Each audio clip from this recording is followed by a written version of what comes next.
طاعة الله.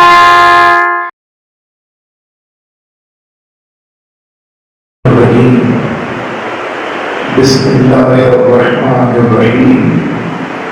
الحمد لله وكفى وسلام على عباده الذين اصطفى واللعن على أعدائهم الأشقياء.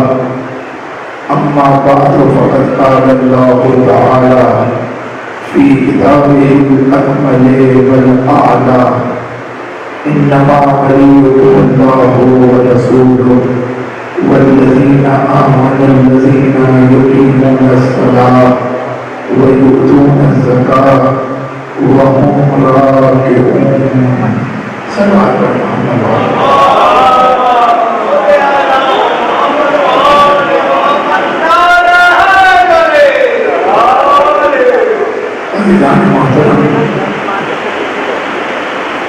آیت ولایت کے ذیل میں گفتگو مسلسل ہے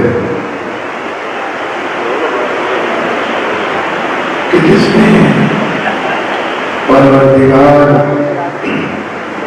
یہ ارشاد فرما رہا ہے کہ بس اللہ اور اس کا رسول اور وہ ایمان لانے والے جو نمازوں کو قائم کرتے ہیں اور حالت رکوع میں زکوٰۃ دیتے ہیں وہ تمہارے ولی و سرپرست ہیں.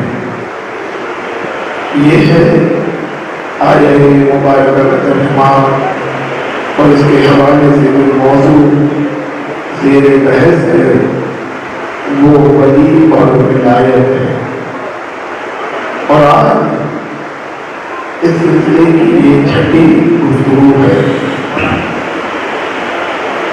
کل تک کی گفتگو ولایت کے منفی پہلو اور ولایت کے مثبت پہلو کے آثار پر ہو رہی تھی کہ اگر تم نے کسی مدد کو ولی بنایا تو وہ بھی اپنا اثر رکھتا ہے، اور اگر تم نے کسی صحیح کو ولی بنایا تو وہ بھی اپنا اثر رکھتا ہے. اس لیے کہ پروردگار عالم نے اس کائنات کو منظم کیا ہے.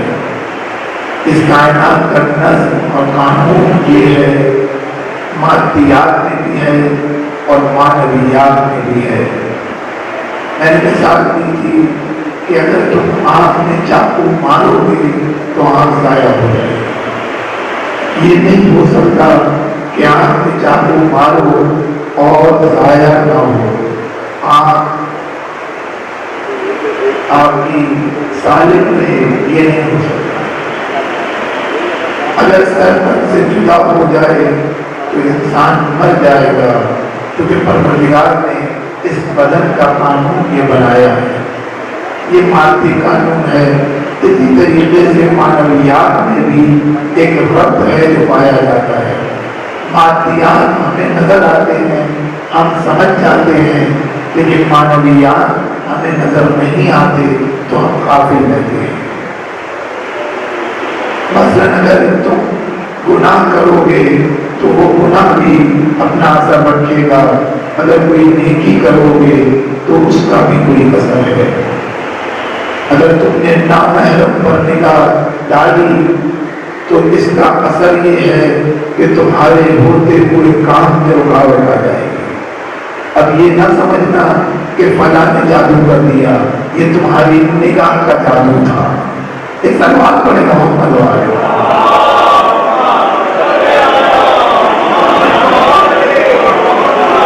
لہذا انسان باہر نہیں اپنی طرف متوجہ ہو، کیونکہ اکثر جتنی بھی بنائیں، جتنی بھی مصیبتیں، جتنے بھی آزار انسان پر آتے ہیں وہ دوسروں کی وجہ سے کم آتے ہیں، اپنی غلطیوں کی وجہ سے زیادہ آتے ہیں.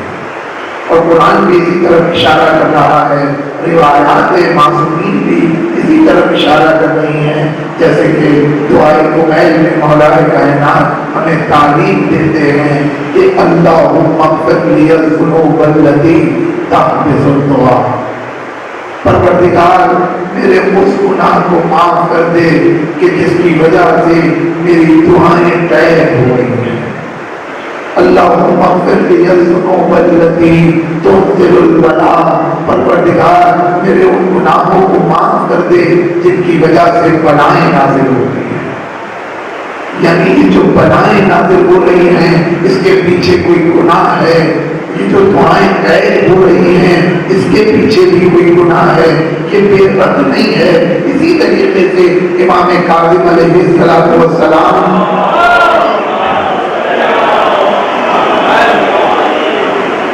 آواز دیتے ہیں کہ کلما احدث الناس من الذنوب، جب انسان نئے نئے گناہ میں مبتلا ہوتا ہے تو پروردگار اس کو نئی نئی بلاؤں میں مبتلا کرتا ہے۔ یہ کیا ہے؟ یہ ایک رابطہ تکوینی ہے مادیات کا، معنویات سے، کہ تم اگر گناہ کرو گے تو بلا نازل ہوگی۔ جس طریقے سے اس کائنات کا قانون ہے، ہر جگہ پر یہ قانون ہے، تو جب تم کسی کو غلط کو ولی بناؤ گے تو یہ بھی بے رحم نہیں ہے، یہ بھی اپنا اثر دکھائے گا، اور اگر تم نے کسی صحیح کو ولی بنایا تو یہ بھی اپنا اثر رکھتا ہے اس کائنات میں۔ اسی کی طرف قرآن کی آیت اشارہ کر رہی ہے کہ اللہ ولی الذین آمنوا، اللہ ہر کسی کا ولی نہیں ہے، اللہ ایمان لانے والوں کا ولی ہے، یعنی ولایت خصوصی کی طرف اشارہ ہے، ورنہ تو سب کا ولی ہے اللہ۔ تم اللہ کو ولی مانو یا نہ مانو، اس کی ولایت سب پر حاکم ہے، لیکن یہ جو آیت اشارہ کر رہی ہے یہ ولایت خصوصی کی طرف اشارہ ہے۔ اللہ ایمان لانے والوں کا ولی ہے، اللہ ولی الذین آمنوا۔ اس کی ولایت کا اس کائنات میں تکوینی اثر کیا ہے کہ یخرجہم من الظلمات الی النور۔ یہ ولایت تمہیں تین کم سے کم بڑے اندھیروں سے نکالے گی اور ایک نور کی طرف لے آئے گی۔ یہ ولایت کا اثر تکوینی ہے۔ تین بڑے اندھیرے، ایک شرک ہے، ایک کفر ہے اور ایک نفاق ہے۔ اگر تم نے اللہ کو ولی مان لیا تو یہ اللہ کی ولایت تمہیں شرک کے دلدل سے نکال کر، کفر کی وادیوں سے نکال کر، نفاق کے دلدل سے نکال کر تمہیں مومن بنائے گی اور موحد بنائے گی۔ والذین کفروا اولیاؤہم الطاغوت، وہ افراد جنہوں نے کفر کیا، جو کافر ہیں، ان کے ولی کون ہیں؟ کہ ان کے ولی طاغوت ہیں۔ طاغوت یعنی ظالم، طاغوت یعنی بربر، طاغوت یعنی دشمن خدا، طاغوت یعنی مسلمانوں کو اذیتیں دینے والا، طاغوت یعنی دین میں انحراف کرنے والا، جو بھی آپ ترجمہ کریں طاغوت۔ جنہوں نے کفر کیا ہے ان کے ولی طاغوت ہیں۔ ان کی ولایت کیا اثر کرتی ہے اس کائنات میں کہ اگر تم نے کافر ہو گئے اور طاغوت کو ولی مان لیا تو اس کائنات میں اس کا اثر یہ ہے کہ یخرجونہم من النور الی الظلمات اولئک اصحاب النار هم فیہا خالدون۔ اس کائنات میں تمہیں نور سے نکال کر تین بڑے اندھیروں میں لے جائیں گے۔ یہ ایسے ولی ہیں تمہارے ایمان کو تم سے چھین کر تمہیں مشرک بنائیں گے، تمہیں کافر بنائیں گے، تمہیں منافق بنائیں گے۔ اور جب تم اس کائنات سے جاؤ گے تو تمہارا دامن چھوڑیں گے نہیں، بلکہ اپنے ساتھ تمہیں جہنم میں لے کے جائیں گے۔ یہ اس کائنات میں اس کا تکوینی اثر ہے۔ لیکن میرے عزیزو، وہ ولایت جو مثبت ولایت ہے اس کا اثر بھی مثبت ہے، اور وہ ولایت جو مثبت ولایت ہے، یعنی اللہ کی ولایت، یہ وہ ولایت ہے کہ جو بالرسالہ ہے. یعنی کیا مطلب؟ یہ ایک علمی لفظ ہے، اس پر زیادہ رکوع نہیں. اللہ کی ولایت بالرسالہ ہے، اللہ کی ولایت بالذات ہے. اللہ کو کسی نے ولی نہیں بنایا، اللہ خود سے ولی ہے. اللہ کو کسی نے ولی نہیں بنایا ہے، اللہ خود سے ہمارا ولی ہے. کیوں؟ اس لیے کہ وہ خالق ہے، اس لیے کہ وہ مالک ہے، اس لیے کہ وہ رب ہے، اس لیے کہ وہ رازق ہے. اس نے ہمیں پیدا کیا ہے، اس کو حق ہے ہمارا ولی بنے. ہم پر وہ ہم سے زیادہ اختیار رکھتا ہے. اللہ ہمیں کوئی حکم دے تو ہمیں حق نہیں ہے کہ کیوں کہنے کا، چون چلا کی گنجائش نہیں ہے، چونکہ وہ ولی ہے. لیکن اللہ کے علاوہ اگر کوئی ولی ہو تو اس کی ولایت کے لیے دلیل مستند درکار ہے. اگر کوئی غیر خدا کے علاوہ کوئی ولی ہوگا تو اس کے لیے دلیل چاہیے، کوئی نہ کوئی دلیل ہونی چاہیے ہمارے پاس. یا تو خود اللہ ولی ہے، یا اللہ نے جس کو ولی بنایا، یا تو خود اللہ ولی ہے، یا تو اللہ نے جس کو ولی بنایا ہے وہ ولی ہے. براہ راست مستقیماً ڈائریکٹ جو بھی آپ ہیں آواز ساتھ نہیں دے رہی ہے، لیکن اگر آپ کی دعائیں ساتھ دیں تو انشاءاللہ مسجد اپنے وقت پر تمام ہو جائے گی. ایک تلوار پڑھیں محمد والے.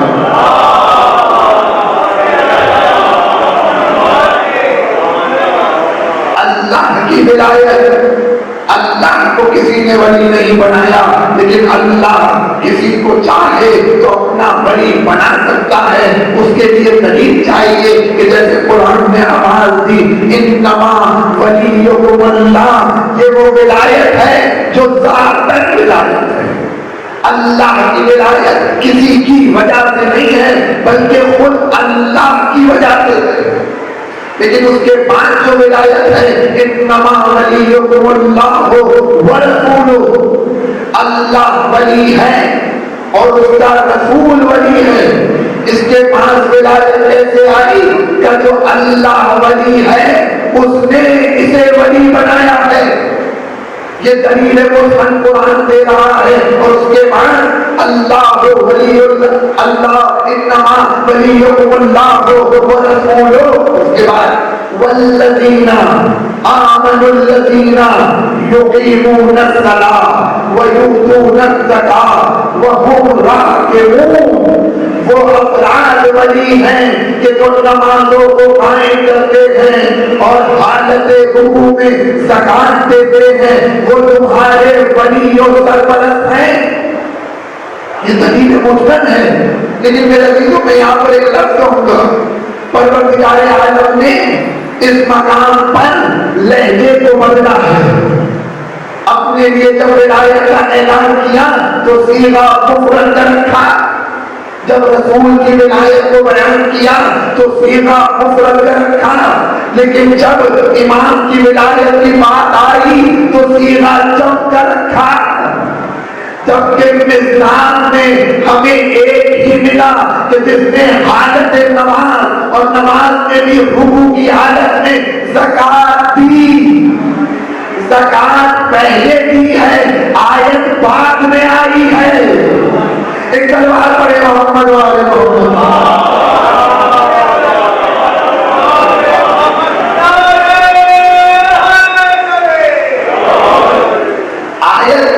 آیت بعد میں آئی ہے اور مولا نے زکات پہلے دی ہے. تم وہ ہو کہ جو آیت کے نازل ہونے کے بعد عمل کرتے ہو. ہم وہ ہیں کہ عمل کرتے ہیں تو آیت نازل ہوتی ہے. ہماری کیفیت یہ ہے. لیکن میرا جو میں کہنا چاہ رہا تھا اس پر توجہ کریں. صیغہ جمع ہے، مصداق ایک ہے. اب اس میں تفصیلی بحث ہے لیکن چھیڑنا نہیں چاہتا. پروردگار عالم نے اس میں گنجائش رکھی تھی.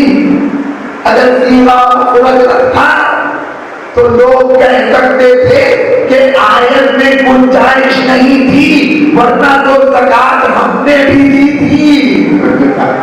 آیت میں گنجائش نہیں تھی. پروردگار نے کہا کہ آیت میں تو گنجائش ہے تم میں صلاحیت نہیں ہے. ایک کلمہ پڑھے محمد اور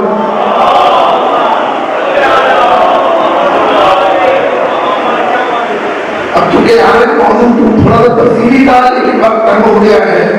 ایسا بھی ہوتا ہے کبھی جب انسان کچھ زیادہ سوچ کر آتا ہے تو وقت کم ہو جاتا ہے. یہ بھی ایک امتحان ہے. بہرحال یہ جو مثبت ولایت ہے اس ولایت کے بھی دو قسمیں ہیں. توجہ کیجیے گا یہ دو قسمیں آپ کی جان نہیں چھوڑے گی ابتدا سے لے کر کے انتہا تک. اس ولایت کی بھی دو قسمیں ہیں. ایک ولایت ہے ولایت تشریعی اور ایک ولایت ہے ولایت تکوینی. ولایت تشریعی یعنی کیا؟ ولایت آپ تقریباً 5 دن سے سنتے آ رہے ہیں. ولایت یعنی صاحب اختیار ہونا. ولایت کے معنی صاحب اختیار ہونا. اب ایک لفظ کا اضافہ ہوا ہے ولایت تشریعی. کس چیز میں صاحب اختیار؟ کب بیان شریعت میں صاحب اختیار ہونا. یہ بیان شریعت میں صاحب اختیار کون ہے؟ کب خدا ہے. بیان تشریعی میں شریعت کے بیان میں کس کو اختیار ہے؟ کب پروردگار کو اختیار ہے. اس کے علاوہ کسی کو اختیار نہیں ہے. لیکن میرے عزیزوں میں مجھے سوال کیا گیا ہے یا تو کچھ باتیں تکرار ہوں گی ورنہ میں عرض کر چکا ہوں. پروردگار وہ ہے کہ جو دکھائی نہیں دیتا. پروردگار وہ ہے کہ جو سنائی نہیں دیتا. تو پروردگار اپنی اس ولایت کا اظہار کیسے کرے؟ پروردگار اپنے ولایت تشریعی کا اظہار کیسے کرے؟ کیسے اپنے بندوں سے کہے کہ نماز پڑھو؟ کیسے اپنے بندوں سے کہے نیکی کے کام کرو؟ کیسے اپنے بندوں سے کہے برائی سے بچو؟ کیونکہ اگر آپ کو کرنٹ والی مثال یاد ہو کہ پاور ہاؤس تو پاور ہاؤس ہے, اس کو اگر 100 واٹ کے بلب سے متصل کر دیا جائے تو 100 واٹ کا بلب منفجر ہو جائے گا. تو پاور ہاؤس ڈائریکٹ 100 واٹ سے متصل نہیں ہو سکتا, 100 واٹ پاور ہاؤس سے متصل نہیں ہو سکتا. درمیان میں ٹرانسفارمر لگایا جائے گا. ٹرانسفارمر کا کام کیا ہے؟ تو پاور ہاؤس سے کرنٹ لے اور جس کو جتنا چاہیے اس کو اتنا سپلائی کرے. کسی کو 100 واٹ کی ضرورت ہے اسے 100 واٹ سپلائی کرے, کسی کو 25 کی ضرورت ہے اسے 25 سپلائی کرے. یعنی جس کو جتنی ضرورت ہے اس کو اتنا کرنٹ پاس کرے. اسی طریقے سے پروردگار ہے ولایت کا پاور ہاؤس. پروردگار ہے ولایت کا پاور ہاؤس اور ہم ہیں ولایت کے 0 واٹ کا بلب. ہم ڈائریکٹ پروردگار سے احکام کو لے نہیں سکتے, وہ ہم تک آ نہیں سکتا. پروردگار تیری ولایت کا اظہار کیسے ہو؟ کہ پریشان نہ ہو, میں اپنی ولایت کا اظہار کروں گا نبوت کے ذریعے سے, رسالت کے ذریعے سے, امامت کے ذریعے سے.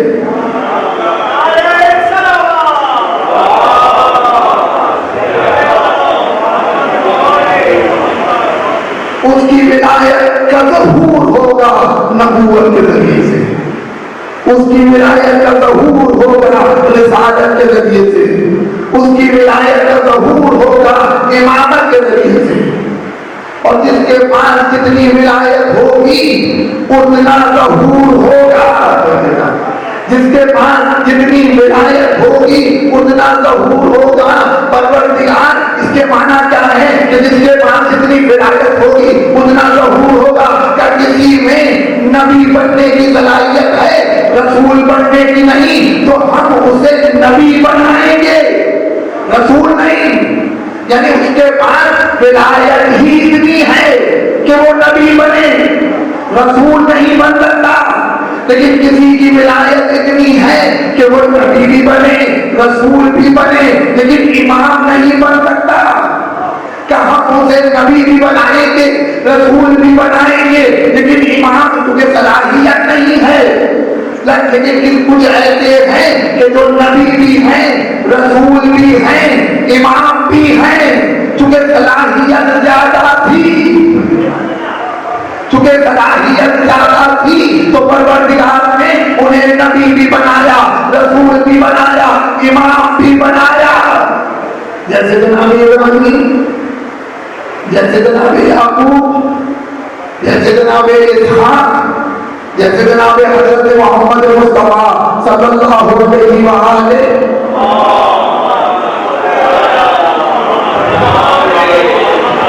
خود نبی بھی ہیں رسول بھی ہیں امام بھی ہیں.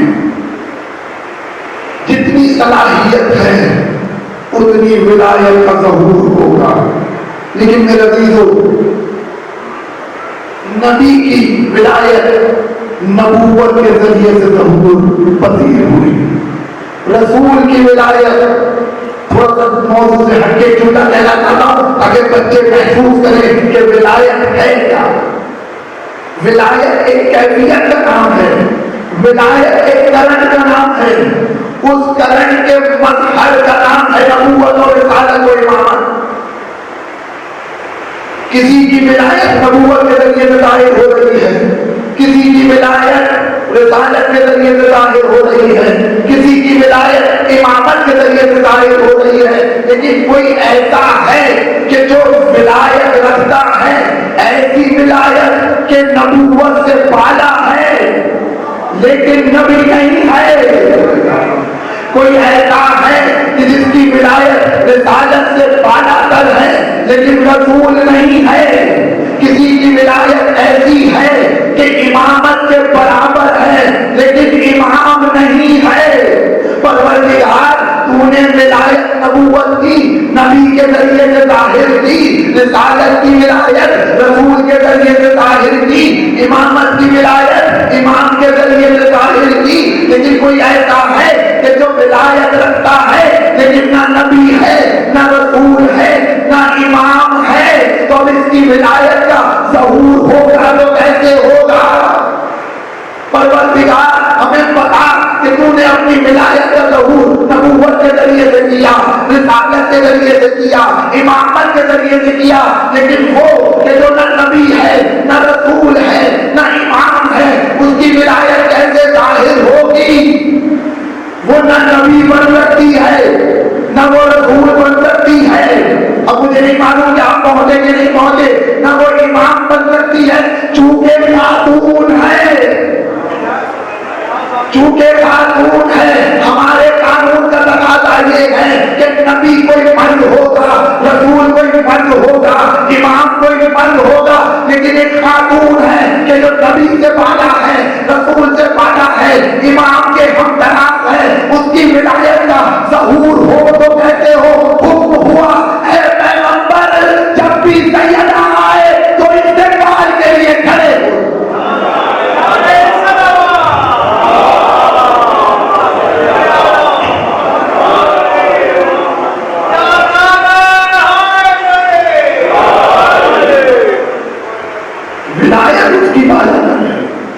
نبوت اور رسالت سے. لیکن میں یہاں پر عرض کروں میرے عزیزو ہمارے پیغمبر صلی اللہ علیہ وآلہ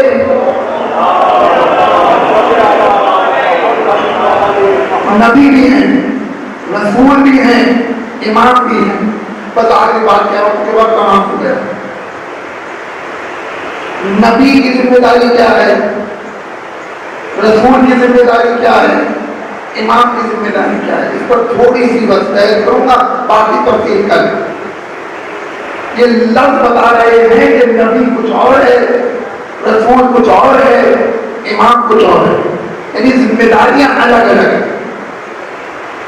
ایسا نہیں ہے کہ جو نبی ہے اس کی جو ذمہ داری ہے وہ رسول کی ذمہ داری ہے اور جو رسول کی ذمہ داری ہے وہ امام کی ذمہ داری ہے. نبی پیغام کو پہنچانے والا یعنی میں اور آسان لفظوں میں کہوں تو بچوں کے بات سمجھ میں آ جائے، نبوت اللہ اور بندے کے درمیان ایک باہمی رابطے کا نام ہے۔ عبد اور معبود کے درمیان جو رابطہ ہے، وحی کا رابطہ، اسے کہتے ہیں نبوت۔ رسالت کسے کہتے ہیں؟ کہ اس وحی کے ذریعے سے جو پیغام اس نے بعنوان نبی لیا ہے، اب بعنوان رسول لوگوں تک پہنچائے۔ نبی کی ذمہ داری پیغام لوگوں تک پہنچانا نہیں ہے، پیغام خدا سے دینا ہے بس۔ ممکن ہے کہ ایک انسان نبی ہے لیکن اپنی ذات کا، اس کی ذمہ داری نہیں ہے کہ لوگوں کو پیغام پہنچ رہا ہے۔ کتنے نبی ایسے گزرے ہیں کہ جو اپنی ذات میں نبی تھے بس، اور کتنے ایسے نبی ہیں کہ جو صرف اپنے گھر والوں کے لیے نبی تھے، کتنے ایسے نبی ہیں جو اپنے قبیلے کے نبی تھے۔ یعنی جتنی وسعت تھی پروردگار نے اتنی ولایت دی۔ لیکن رسول نبی بھی ہے، رسول بھی ہے، یعنی کیا؟ پیغام الہی کو دیتا بھی ہے، لوگوں تک پہنچاتا بھی ہے، اور فقط لوگوں تک پہنچاتا نہیں ہے، یہ تو نبی بھی کرتا ہے، لیکن رسول کے پاس ایک ذمہ داری ہے، صاحب شریعت ہونا، صاحب صحیفہ ہونا، پروردگار کی طرف سے ایک قانون لے کر کے آنا۔ مطلب جیسے حضرت محمد مصطفیٰ صلی اللہ علیہ وآلہ دین لے کر آئے۔ نہیں، میں نے غلط کہا، دین تو آدم سے شروع ہوا اور اسی دین کا ادامہ ہے جو پیغمبر پر آ کر کے تمام ہو رہا ہے۔ تو رسول کی ذمہ داری خدا سے جو پیغام لیا ہے وہ لوگوں تک پہنچانا ہے۔ میں لفظوں کو اور آسان کروں تاکہ بات بچوں تک پہنچ جائے۔ نبی اور رسول کی ذمہ داری ہے پیغام کو ادھر سے ادھر لانا، ادھر سے ادھر لانا۔ نبی اور رسول کی ذمہ داری ہے کہ امام کی ذمہ داری کیا ہے؟ کہ ادھر سے ادھر لانا، کہ نہیں ادھر سے ادھر لانا تو نبی اور رسول کی ذمہ داری ہے، امام کی ذمہ داری ادھر سے ادھر لے جانا ہے۔ اچھا، ادھر سے ادھر پیغام آیا ہے، احکام آئے ہیں، اب ادھر سے ادھر کیا جائے گا؟ میں بتاتا ہوں کہ ادھر سے ادھر پیغام الہی آیا ہے، شریعت آئی ہے، قرآن آیا ہے، حکم الہی پہنچا ہے، کہ امام ادھر سے ادھر کسے لے جائے گا؟ کہ جو حکم الہی پر عمل کر رہا ہوگا، امام اس کا ہاتھ پکڑ کے ادھر سے ادھر لے جائے گا۔ ایک دربار بنے محمد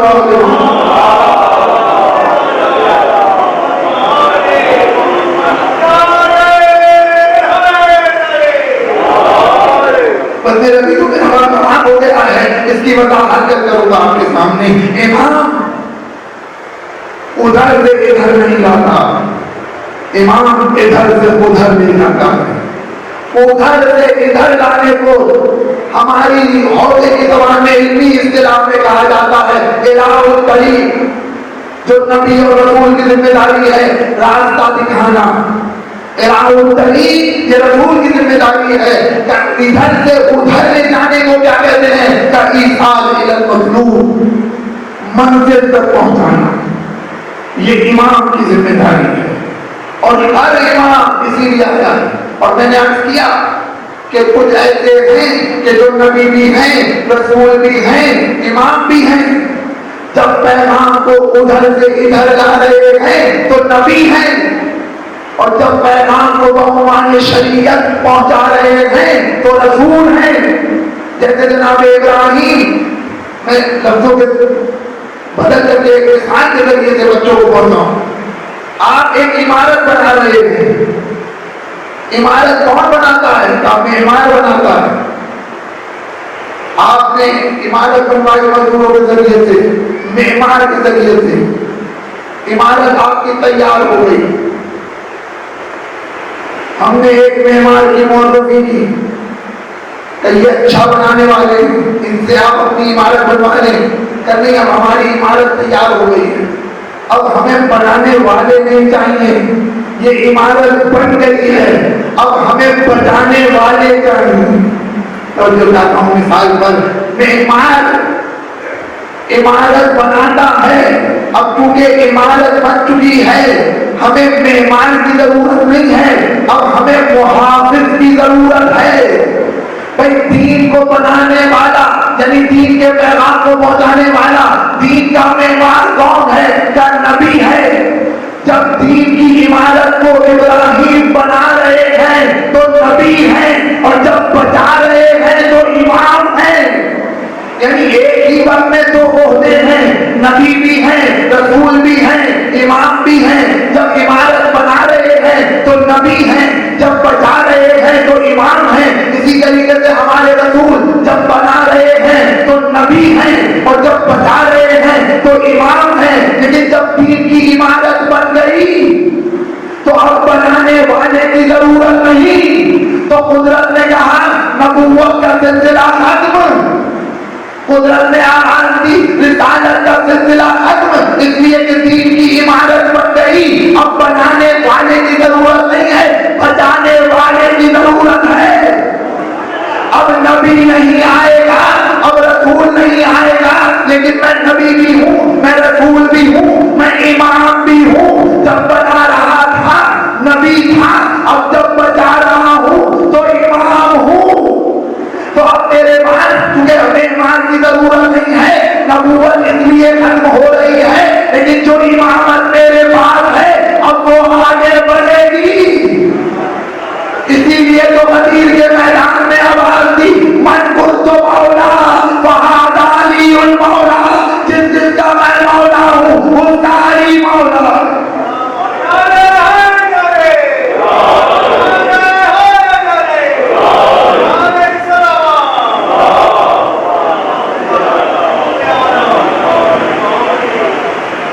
جب دین کا نقشہ ایسے محافظ کے پاس پہنچا کہ جو دین کی عمارت کو واقعا بچانے والا تھا، تو قدرت نے آواز دی، الیوم اکملت لکم دینکم، آج دین کامل ہو گیا۔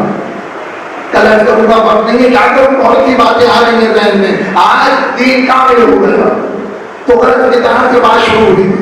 ایک ولایت ہے ولایت تشریعی، ولایت تشریعی بیان شریعت میں اختیار، جیسے پیغمبر کو حاصل ہے ما آتاکم الرسول، جو رسول نے وہ لے لو۔ یہ کیا ہے؟ یہ ولایت ہے، یہ ولایت تشریعی کو بیان کر رہی ہے، جو دے وہ لے لو۔ وما نہاکم عنہ فانتہوا، جس سے روکے اس سے رک جاؤ۔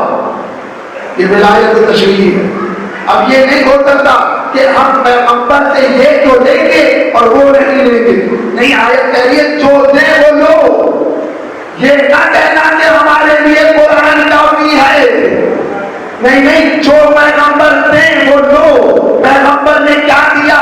کَإِنِّي تَارِكٌ فِيكُمُ الثَّقَلَيْنِ کتاب اللہ وَعِبْرَتِي أَهْلَ بَيْتِي۔ پیغمبر نے دو چیزیں دی، ایک قرآن اور ایک اہل بیت۔ قرآن کو بھی لینا ہوگا، اہل بیت کو بھی لینا ہوگا۔ لینے کے معنی کیا ہے؟ قرآن کو جیب میں رکھنا مراد نہیں ہے، قرآن کو لینے کے معنی یہ ہے کہ اب جو قرآن دے وہ لے لو، اور جس سے قرآن روکے اس سے رک جاؤ۔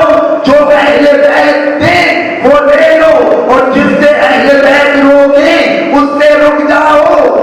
اب اگر کوئی یہ کہہ رہا ہے کہ ہمارے لیے قرآن کافی ہے، یہ پیغمبر کی ولایت تشریعی میں خیانت ہے۔ نہیں، دونوں چیزیں لینا ہوگی۔ ایک گروہ کلیئر نہیں کر گیا پیغمبر کے بعد کبھی ہمارے لیے قرآن کافی ہے، آخری بات۔ اب جو اہل بیت تھے وہ لوگ، پیغمبر نے کیا دیا؟ قرآن اور اہل بیت۔ ہر اہل بیت کی ہر فرد نے جاتے جاتے اپنے بعد ایک امام کی، مولا کائنات کے بعد امام حسن، امام حسن کے بعد امام حسین، اور یہ سلسلہ آخری حجت تک گیا۔ پیغمبر نے اہل بیت دیے اور قرآن، اب جو اہل بیت تھے وہ لوگ آخری حجت جاتے جاتے دو چیزیں لے جا رہے ہیں کہ ایک ہماری روایات، دوسرے ہمارے علماء. یہ نہیں ہوگا ہم روایات تو لیں گے لیکن علماء کو نہیں لیں گے. تو میرے عزیزوں، آپ میں اور ان میں جنہوں نے کہا کہ ہمارے لیے قرآن کافی ہے، ان میں اور آپ میں صرف 250 سال کا فاصلہ ہے. ایک سوال کرے محمد و علی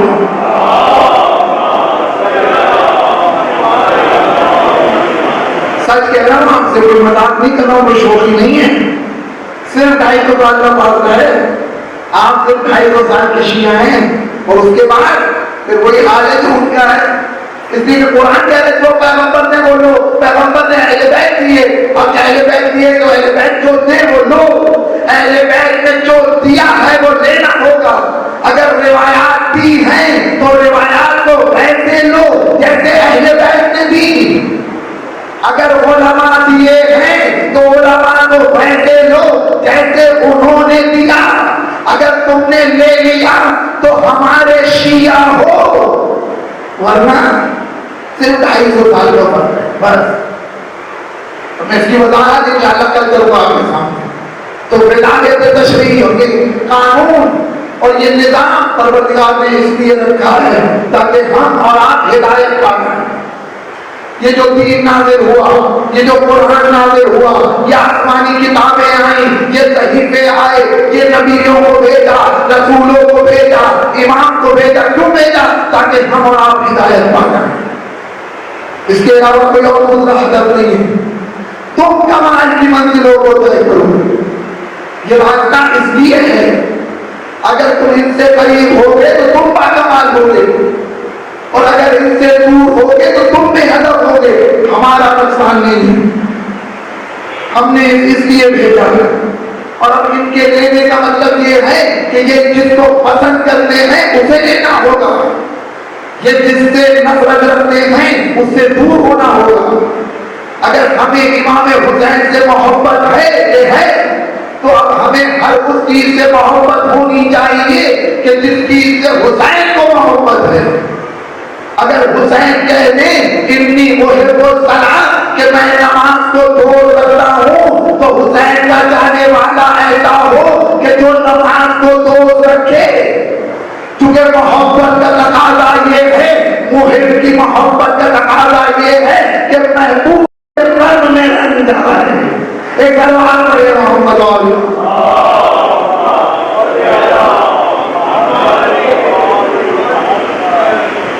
یہ آئے اس لیے ہیں کہ ہم اور آپ کامیاب ہو جائیں، ہم اور آپ ہدایت پائیں، اور کوئی دوسرا غرض اور کوئی دوسرا ہدف نہیں ہے. بس میرے بھائیو، اسی لیے امام آواز دیتے ہیں، امام صادق کہ فضلا محجتہ فی، پروردگارا یہ حسین تیرا وہ بندہ تھا کہ جس نے تیری راہ میں خون جگر بہا دیا. کس لیے بہا دیا؟ کہ لِيَسْتَنْقِذَ عِبَادَكَ مِنَ الْجِهَادَ وَحَيْرَةِ الضَّلَالَ، تاکہ تیرے بندوں کو گمراہی سے نکال سکے، تاکہ تیرے بندوں کو جہالت کے اندھیروں سے نکال سکے. حسین ابن علی نے خون جگر بہا دیا، اور کیسا کیسا لہو، کیسا کیسا خون، اکبر سے اصغر تک سب قربان کر دیا.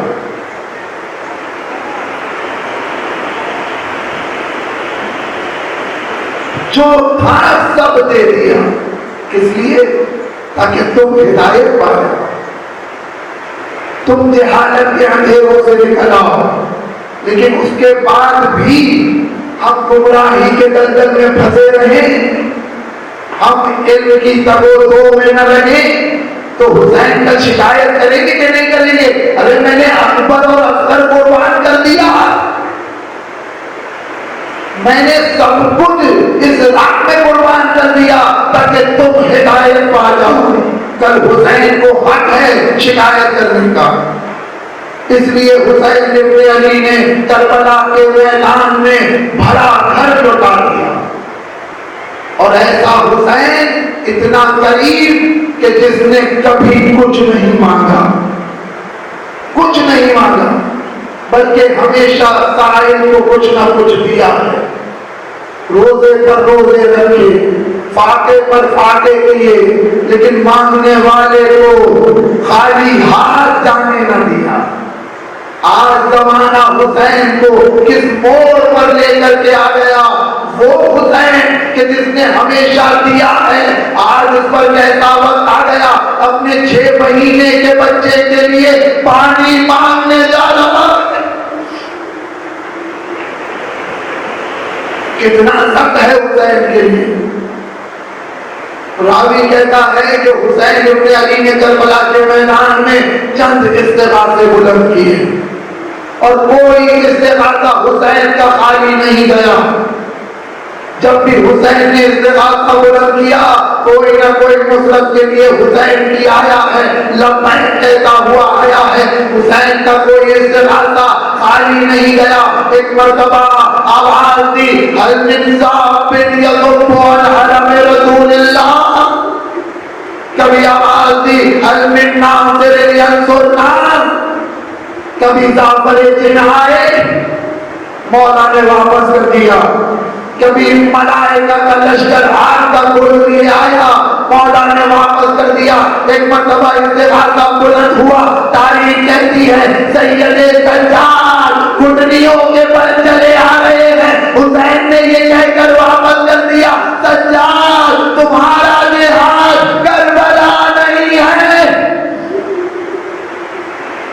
آخر میں استغاثہ اور عجیب استغاثہ تھا، هل من ذاب يضب عن حرم رسول اللہ. ارے کوئی ہے جو حرم رسول کی حفاظت کرے. اس استغاثے کا بلند ہونا تھا. خیموں سے بیویوں کے رونے کی آواز آئی. ارے حسین وہ کریم ہے، اپنی زندگی میں یتیم بچوں کو روتا دیکھ نہیں سکتا، بیویوں کو روتا دیکھ نہیں سکتا. تھوڑا دوڑاتے ہوئے خیمے کے قریب آئے، زینب ابھی تو میں زندہ ہوں. بھیا آپ کی آواز میں اتنا درد تھا کہ اصغر نے چولہے سے گرا دیا. شب عاشور رباب بے تاب ہے، بے چین ہے. کبھی زینب کے خیمے میں آتی ہیں تو کبھی ام فروا کے کمرے خیمے میں آتی ہیں. بھابھی ام فروا ایسا لگتا ہے کہ پیاس کے مارے میرا بچہ مر گیا. یعنی شب عاشور اصغر کی کیفیت یہ ہے کہ جان بدن میں دکھائی نہیں دے رہی، لیکن جب حسین نے ندا دی تو بچے نے جھولے سے گرا دیا. ارے یہ طاقت کیسے آ گئی؟ ارے یہ وہ ولایت کی طاقت ہے. تو میں تو ابھی زندہ ہوں. تو بھیا آپ کی آواز میں اتنا درد تھا کہ اصغر نے اپنے آپ کو جھولے سے گرا دیا. کلاؤ میرے شہزادے کو میرے حوالے کرو. حسین نے اصغر کو آغوش میں لیا، لے کر کے چلے. ابھی میں نے آپ کے سامنے عرض کیا ارے زمانہ کس موڑ پر حسین کو لے آیا کہ جو ہمیشہ دیتا تھا آج اس پر وہ وقت آ گیا 2 قطرے پانی کے لیے دشمن سے سوال کرے گا. ہر ایک قدم پر سوچتے تھے صرف مصطفیٰ، ہر ایک قدم پر سوچتے تھے صرف مصطفیٰ. لے تو چلا ہوں فوج عدو سے کہوں گا کیا، نہ ماننا آتا ہے نہ ماننا ہی آتا ہے مجھ کو نہ التجا. ارے منت بھی کروں گا تو وہ دے گے کیا بھلا، منت بھی کروں گا تو وہ دیں گے کیا بھلا. پانی کے واسطے نہ سنیں گے عدو میری، بچے کی جان جائے گی اور آبرو میری. حسین ابن علی بچے کو میدان میں لے کر آئے. فوج اشقیا خاموش ہے، وہ یہ سمجھ رہی ہے کہ حسین قرآن لے کر آئے ہیں شاید واسطہ دیں گے. ہاں قرآن تو نہ تھا لیکن نازل قرآن کا ایک پارہ تھا. آئے ایک بلندی پر کھڑے ہوئے, ابا کا دامن ہٹایا. فوج اشیاء نے دیکھا کہ 6 مہینے کا بچہ باپ کی آغوش میں ہے.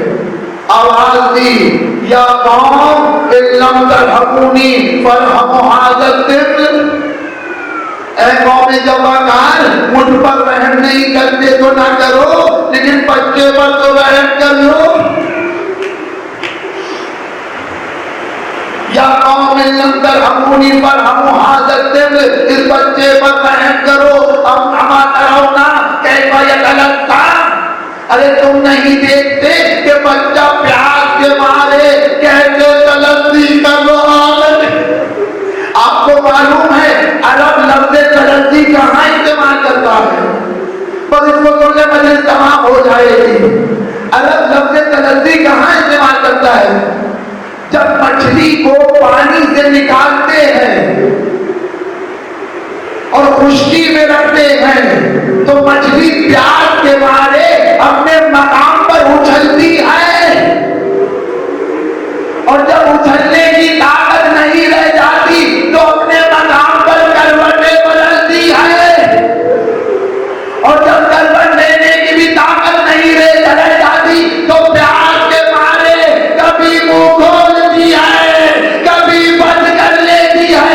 عرب اس کیفیت کو تلذی کہتا ہے. حسین کہہ رہے اما ترون کیف یتلذی, ارے تم نہیں دیکھتے میرا بچہ پیار کے مارے کبھی منہ کھولتا ہے.